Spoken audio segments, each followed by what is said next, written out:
No, Verna didn't. In other words, they acknowledged the fact that the reason they had first given for not undertaking the tour was not valid. The disciplinary committee met this morning in Vienna and didn't really consider the protest that the Russians were making for the game that they had lost 3-2 to the Glasgow Rangers.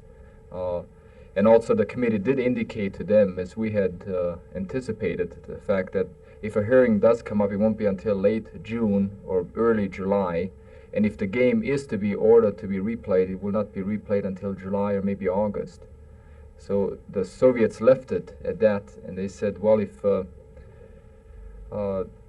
especially their president, he said, we'll have to take this up this coming weekend with the Committee of Sports. This is a government organization that controls all the sports in the Soviet Union. And they said, well, we'll have to have a hearing with this committee, which really left our representative, Clive Toy, in New York, powerless, because he had gone there to meet them, and suddenly they're saying, well, there is going to be no decision, but yet we don't have the power to make the decision here. We've got to go back to Moscow and hear what the final word would be. So he walked off without a shoe leather and didn't get anywhere.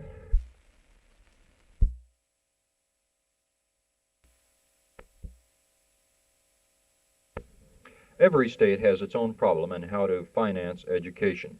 And of course, last year, a 3-judge federal panel gave Texas 2 years to find a way to revise the property tax to finance education.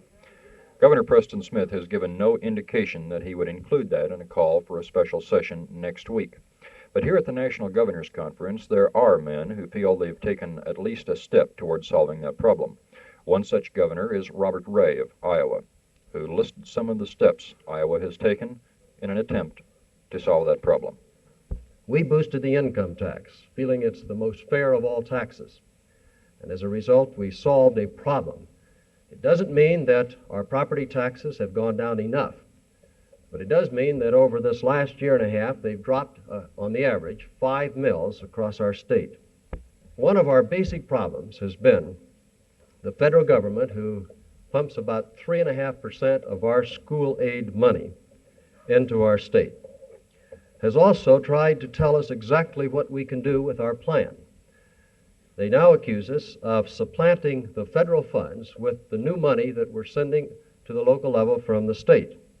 This, of course, is not true, but for the 3.5% of our money that we get, they take an awful lot of time to tell us how we have to run our program. Governor Robert Ray of Iowa isn't the only one here who feels he's taken a step toward solving the school's funding problem. Other partial solutions come from Minnesota and from Michigan, where Governor William Milliken has taken the controversial value-added tax directly to the people. That's a big step, perhaps bigger than Texas will have to take. But Texas apparently must take a step in some direction, and must do it before much longer.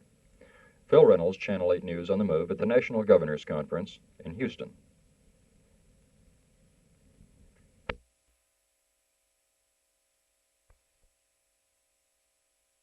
Well, I feel the Southwest has a very serious economic situation. If we don't keep cheap energy in the Southwest, the entire economics of this whole region from southern Texas and southern Louisiana will deteriorate the next 30 years, because 50% of the entire economic base is based on petrochemicals, refining, gas, and cheap energy, and that's things such as that.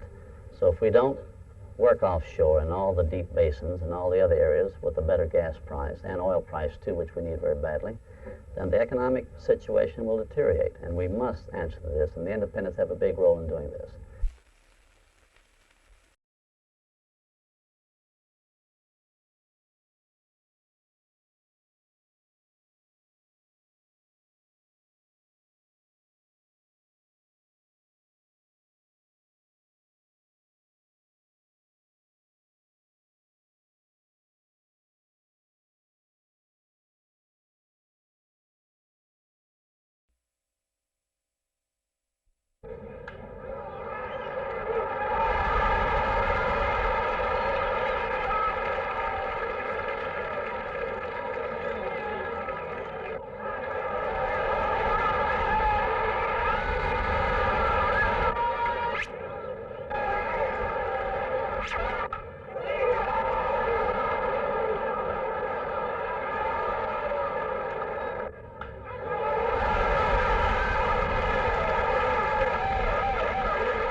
It's been estimated that if it were left to burn under the conditions that it is right now, it probably would take 20 to 30 days. When are the people that are living in these homes back here going to be able to move back in? Well, they'll move back in when we determine that it's safe for them to move back in after the all this is cleared away and all the burning takes place and the tank cars moved away.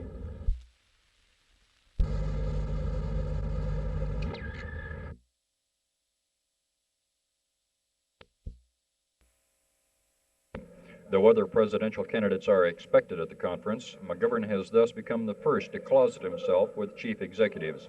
The senator appeared early this morning before a hastily called news conference, which caught some of the press corps with their eyelids down. He began by asserting that last night's closed-door meeting was one of clarification and reconciliation. Then he turned to a matter that weighs heavily on the minds of Democratic leaders. There was some concern expressed by a number of the governors about delegate challenges that are being raised in a number of the states. And I told them after a lengthy discussion of this matter that while I do not control the so-called McGovern delegates, that insofar as I have influence over those delegates, I'm going to do everything I can to see that no frivolous challenges are raised. Now, legitimate challenges within the reform guidelines represent a different matter. Other candidates are expected to show up to talk to the assembled governors before they leave Houston. Senator Hubert Humphrey is due in late tonight. Senator Edmund Muskie may be here Wednesday. Meanwhile, Mrs. George Wallace came to the National Governors Conference, but she bore no message from the wounded candidate. Instead, she is part of a group of wives conferring today on the governor's wife as activist. Phil Reynolds, Channel 8 News on the Move at the National Governors Conference in Houston.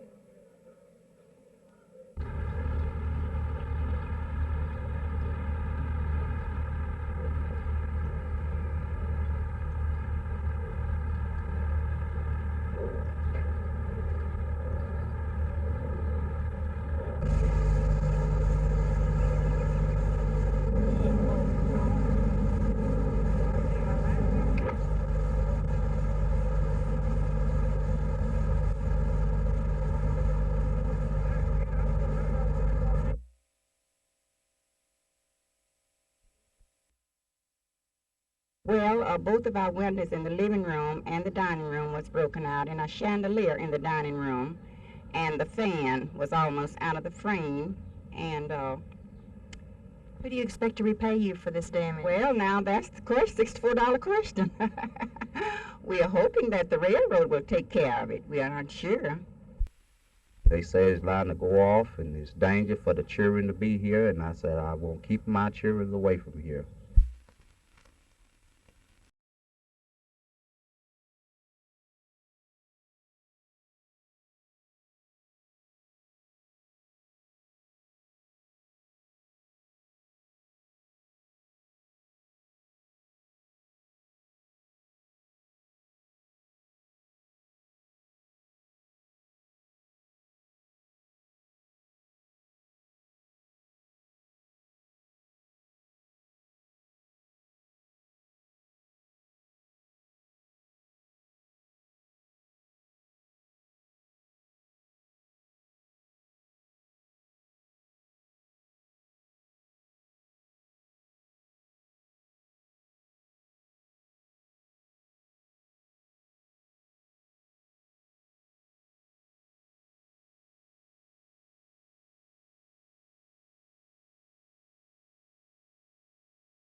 people are beginning to realize today is that we've had a serious breakdown in law and order in this city and county, and that we are handling mostly state prisoners.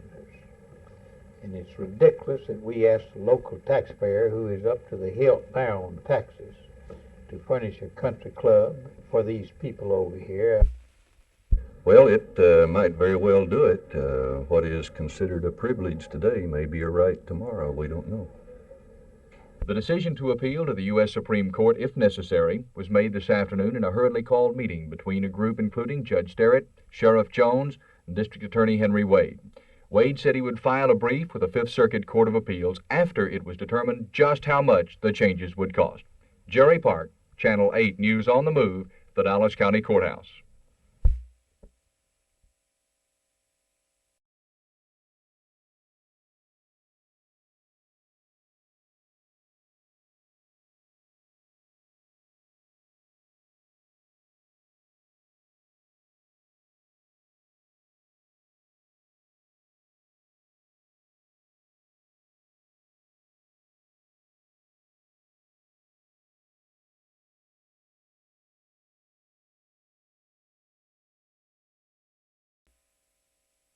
The Missouri Pacific Railroad and the Dallas Fire Department are using 3 cranes, 3 bulldozers, and 100 men to pull this flaming tank car upright. The tank car, containing petroleum ethylene in a liquefied form, exploded Thursday night, causing injury to 15 persons and making 300 others in this area evacuate. Captain W.L. Colquitt of the Dallas Fire Department says they're using the cranes to pull the tank to an upright position, thereby allowing them to pipe the liquid ethylene into deep ditches along the side of the railroad track. He says the ethylene should be burned out within a week or so. They're bringing more water lines into the area now because the heat is intensifying, and the hotter it gets here, the more danger there is of an explosion. In the meantime, they're still evacuating all the residents of this area, and officials of the fire department and the railroad are anticipating a long, hot summer night ahead of them. Martha McIntire, Channel 8 News on the Move.